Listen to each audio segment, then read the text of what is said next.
নমস্কার বন্ধুরা, ট্রাইব এক্সামে আপনাদেরকে স্বাগত জানাচ্ছি। তো আপনারা থাম্বনেলে দেখতেই পাচ্ছেন যে আজকের টপিকটা কী হবে আমাদের ভিডিওর মধ্যে। এটা হচ্ছে গ্রুপ সি এলডিসি, ঠিক আছে? এলডিসি এক্সিস্টেন্ট জেপিও পোস্টে যে ক্যান্ডিডেটসগুলো আছে, ঠিক আছে? যারা জয়েনিং হয়ে গেছে, মেরিট লিস্টে যাদের নাম ছিল, অনেকেই জয়েনিং করেছে, অনেকেই জয়েনিং করতে পারেনি, ঠিক আছে? তো আপনারা জানেন যে প্রথম কথা হলো এখানে আমরা ওয়েটিং লিস্টের কথা বলছি, ঠিক আছে? গ্রুপ সির ওয়েটিং লিস্ট। কারণ গ্রুপ সি এখনও জয়েনিং চলছে, অনেকে জয়েনিং হয়ে গেছে, কিছু ডিপার্টমেন্টে জয়েনিং রয়েও গেছে। তারপরে এখন আমরা কেন ওয়েটিং লিস্টের কথা বলছি, ঠিক আছে?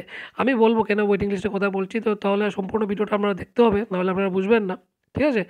তাহলে হয়তো আপনাদের প্রবলেম হবে। তারপরে আপনারা কমেন্ট ডাউন করবেন, তাহলে আমার সিঙ্গেল মানে একজন করে আমাকে বোঝাতে হবে, তখন প্রবলেমস হয়ে যাবে, ঠিক আছে?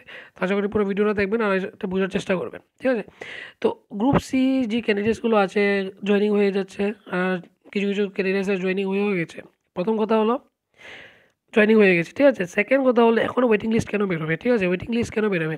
তো আমি যদি বলি, কারণ মেরিট লিস্টের মধ্যে গ্রুপ সি মেরিট লিস্টের মধ্যে ১৯৮০ জনকে সিলেক্ট করা হয়েছিল, নাম ছিল, ঠিক আছে? টোটাল ছিল 2410টা, ঠিক আছে? এমনও তো 430টা পোস্ট ফাঁকা রয়ে গেছে, ঠিক আছে? 430টা সিট ফাঁকা রয়ে গেছে, ঠিক আছে?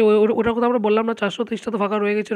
এখন যে ১৯৮০ জনের নাম আছে মেরিট লিস্টের মধ্যে, ওই ১৯৮০ জন কিন্তু জয়েনিং করেনি বা অফার লেটার অ্যাকসেপ্ট করেনি ১৯৮০ জন, ঠিক আছে?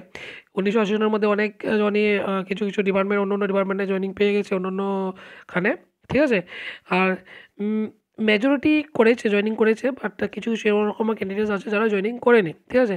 তো এখান থেকেও আরও কমে যাচ্ছে। সাপোজ আমি যদি আরও 200 মাইনাস করে দিই, তাহলে ধরে নিন প্রায় ১৭০০ ক্যান্ডিডেটস জয়েনিং করেছে বা জয়েনিং করবে, আর বাকি ফাঁকা রয়ে গেছে, ঠিক আছে? তো 2410 এর পোস্টের মধ্যে যদি এতগুলো ফাঁকা রয়ে যায়, প্রায় ৭০০টার মতন ভ্যাকেন্সি রয়ে গেছে। আমি আনুমানিক একটা কথা বলছি আরকি। ৭০০টার মতো ভ্যাকেন্সি রয়ে গেছে। এখন এটাকে ফুলফিল কে করবে? এখন আপনারা যদি বলেন যে মেরিট লিস্টটা যখন বের করেছিল তখন বলেছিল যে তারা মানে কোনো সুইটেবল ক্যান্ডিডেটস বা এলিজিবল ক্যান্ডিডেটস নেই। হ্যাঁ, এটা হতে পারে যে আইটিআই যারা করেছে এরকম ক্যান্ডিডেটস কম আছে, ঠিক আছে? সাপোজ যে জুনিয়র পাম্প অপারেটরের জন্য মেবি ফিল আপ নাও হতে পারে ওইটা, বা ওয়েটিং লিস্ট নাও আসতে পারে, ঠিক আছে? কিন্তু অন্যগুলোর জন্য যেরকম আছে এগ্রি অ্যাসিস্ট্যান্ট রয়ে গেছে, আর বা অন্য একজন আরও রয়ে গেছে, যেরকম এলডিসি রয়ে গেছে, ঠিক আছে?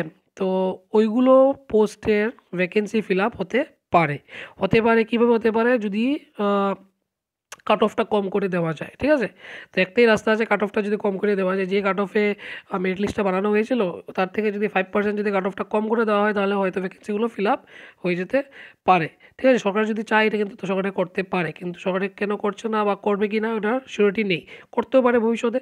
এখন আমি কেন বলছি, ভিডিওটা কেন বানাচ্ছি, একটা আশা আছে যে করতে পারে, ঠিক আছে?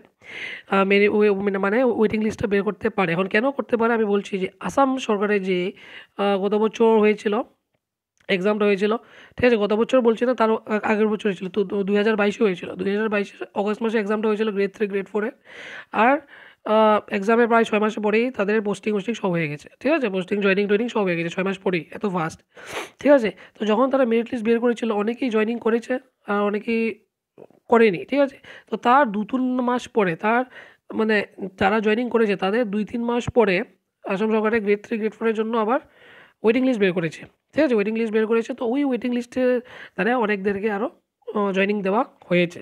তো এরকম যদি ত্রিপুরা সরকারও করে, জিআরবিটি যদি করে, বা আপনারা ডিপার্টমেন্ট জিআরবিটি করবে, অ্যাকচুয়ালি ডিপার্টমেন্ট তো করবে না, জিআরবিটি যদি যদি করে থাকবে, ঠিক আছে? করবে। তো এটা হচ্ছে যে জিআরবিটি এখন যদি চায়, যদি ভ্যাকেন্সিগুলো ফিল আপ করা যায়, তাহলে কাট অফগুলো কমিয়ে আমরা আরেকটা ওয়েটিং লিস্ট তারা বানাতে পারে আরকি, ঠিক আছে? তো সেটার ব্যাপারে বলার জন্য এই ভিডিওটা নিয়ে আসলাম। কারণ অনেক জিনিস জিজ্ঞেস করছে যে গ্রুপ ডি যদি আসতে পারে, গ্রুপ ডি তো আসবেই আমি সিওর। তো গ্রুপ সির কেন আসবে না? গ্রুপ সির মধ্যে কী প্রবলেমস? আমি আগে অনেক ভিডিও বানিয়েছিলাম যে গ্রুপ সির মধ্যে ওয়েটিং লিস্ট কেন বানানো বা ওয়েটিং লিস্ট বের করবে না, ঠিক আছে? অনেক কারণগুলো আমি বলেছিলাম যে এলিজিবল ক্যান্ডিডেটস নেই, সুইটেবল ক্যান্ডিডেটস নেই, কোয়ালিফিকেশনের অভাব, মিনিমাম কোয়ালিফিকেশনের অভাব, ঠিক আছে? বা অন্য এক্সপিরিয়েন্সের অভাব আছে। তো ওইটার জন্য আমি হয়তো বলেছিলাম, ঠিক আছে? কিন্তু আরেকটা জিনিস আছে যে কাট অফটা যদি কমিয়ে দিতে পারে, ঠিক আছে? কাট অফটা আপনারা দেখেছেন কত ছিল। তো এই কাট অফটা তারা যদি কমিয়ে দেয়, তাহলে হয়তো এই যতগুলো আরও মানে ভ্যাকেন্ট পোস্টগুলো রয়ে গেছে ওইগুলো ফিল আপ করা যেতে পারে।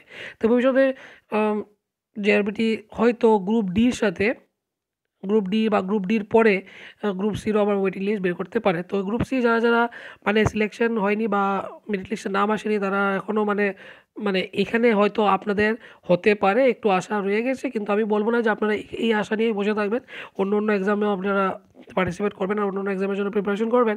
কিন্তু এই জেআরবিটি ওয়েবসাইটেও আপনারা কন্টিনিউ ভিজিট করতে থাকবেন, ঠিক আছে? হয়তোবা যদি ভিজিট করবেন না হলেও আমাদের ভিডিওটা দেখবেন, আমাদের চ্যানেল ফলো করবেন, হয়তোবা যখন এই ওয়েটিং লিস্টটা বের করবে তখন আমরা আপনাদেরকে জানিয়ে দেবো, ঠিক আছে বন্ধুরা? তো একটা আশা রয়ে গেছে, হতে পারে, ঠিক আছে? তো আমি সম্পূর্ণ আমি ডিটেলসে বলছি, মানে 100% আমি আশা দিয়ে বলছি না যে আসবেই বলে। যেহেতু আসাম সরকার করতে পেরেছে, হয়তো আমি ভাবছি যে ত্রিপুরা সরকার যদি চায় করতে পারে, ঠিক আছে? জেআরবিটি যদি চায় তাহলে করতে পারে। তো এটাই ছিল। আর পসিবল আমি বলেছি যদি হয়, যদি বের হয় তাহলে কবে বেরোতে পারে। আসাম সরকার তো ওয়েটিং লিস্ট বের করেছে, ঠিক আছে? যদি বের হয় তাহলে কবে বেরোবে? Pump operator I don't think so বেরোবে ওয়েটিং লিস্ট, কারণ ক্যান্ডিডেটস কম আইটিআই করা, আর হয়তো যদি ক্যান্ডিডেটস থেকে যায় তাহলে জিপিএ দেওয়ার জন্য বেরোতে পারে। তো আশা করি এই ভিডিওটা ভালো লেগেছে বন্ধুরা। লাইক শেয়ার সাবস্ক্রাইব নিশ্চয়ই করবেন। আর আপনার ডাউটস থাকলে কমেন্ট ডাউন করে দেবেন। ধন্যবাদ।